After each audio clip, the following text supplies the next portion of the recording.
Okay, we have the coach ready, and he has a couple of remarks.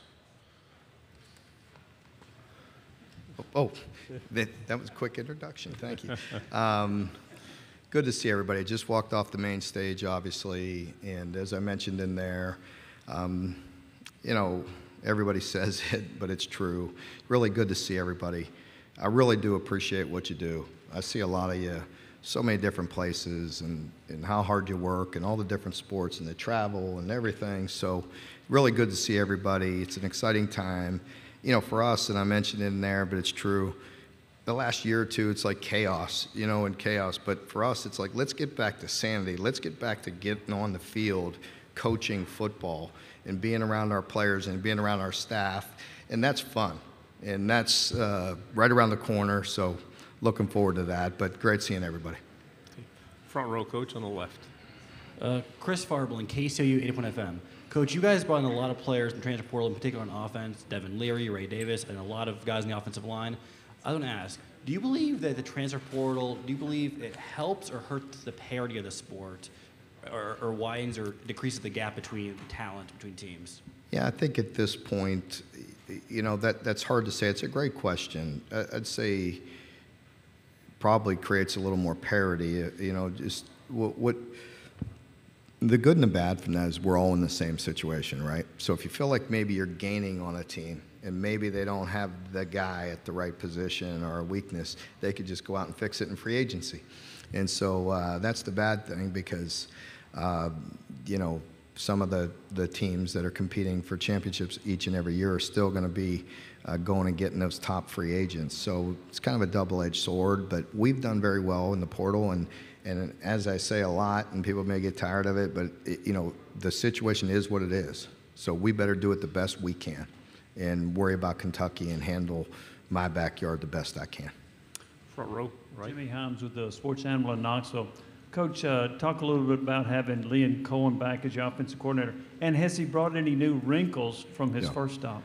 Yeah, it's really great having Liam back. I think the big thing for us is the familiarity is there. You know, he knows what to expect from me. I know what to expect from him.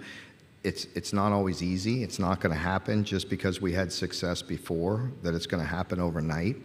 I think with Liam, you know, he brings an energy and a juice in the building that's important, and a belief to our players. And I think even more so because you did see that first year, you know, when I hired him, he was kind of a relatively unknown. He hadn't been in that situation yet and called plays at that level and at the SEC level. So the fact that he did that and had success and went on to the Rams and then comes back, I think the confidence level from our players, from our team, from the organization is higher than it once was. Left side, second row. Coach Stoops, Jamal Kennedy, WSFA 12 Sports in Montgomery, Alabama.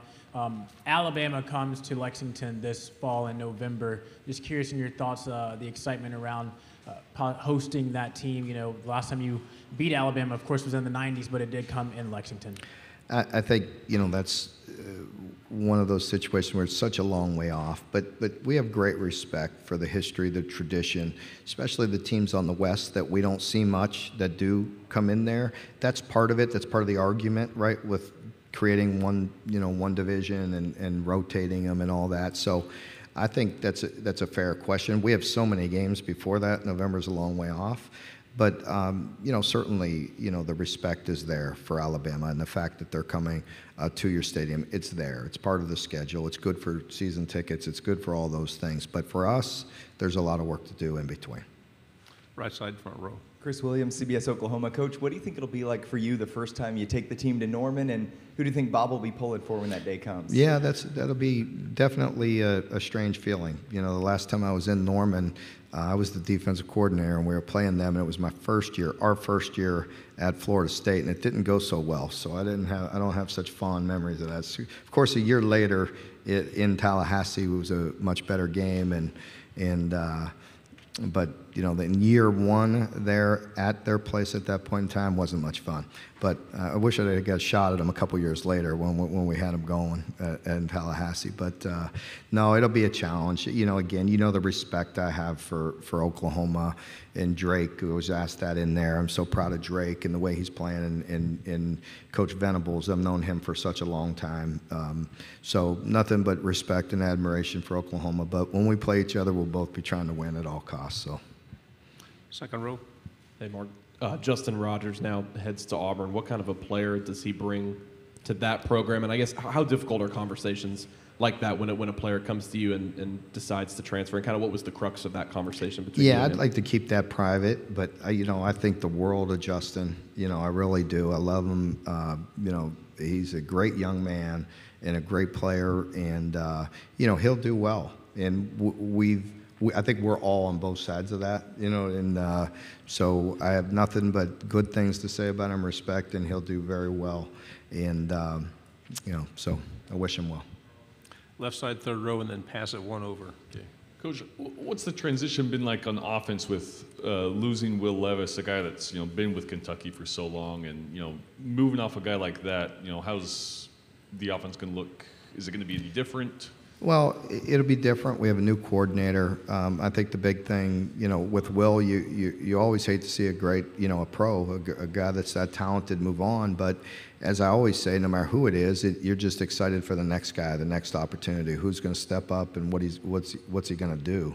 But we have a new system, so things will look different, and we have a lot of confidence in Devin. Third row.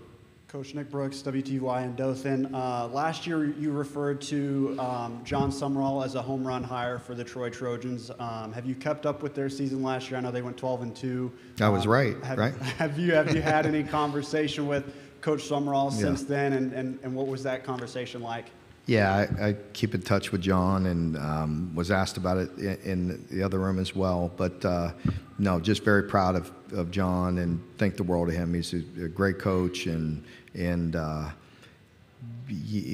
was asked about it in there, about him and some other defensive coaches that I've hired, with knowing that they were coming in as a position coach, but ultimately going to be a coordinator or a head coach. In his case, he went right to being a head coach and doing it well. So I knew you had a great one in that hire, and he's doing great things, and nothing but happy for him. Front row on the right. Mark, what's impressed you most about Devin Leary? I think just his work ethic, his attitude. You saw the talent on film. You knew what you were getting. A very good football player, but I just really like him as a young man. The way that he's coming in, trying to earn his way, earn the players' respect, the coaches' respect. Some guys come in and it's just nice to see him kind of finding his voice, finding that leadership role, and kind of commanding that through time. Doesn't just happen overnight.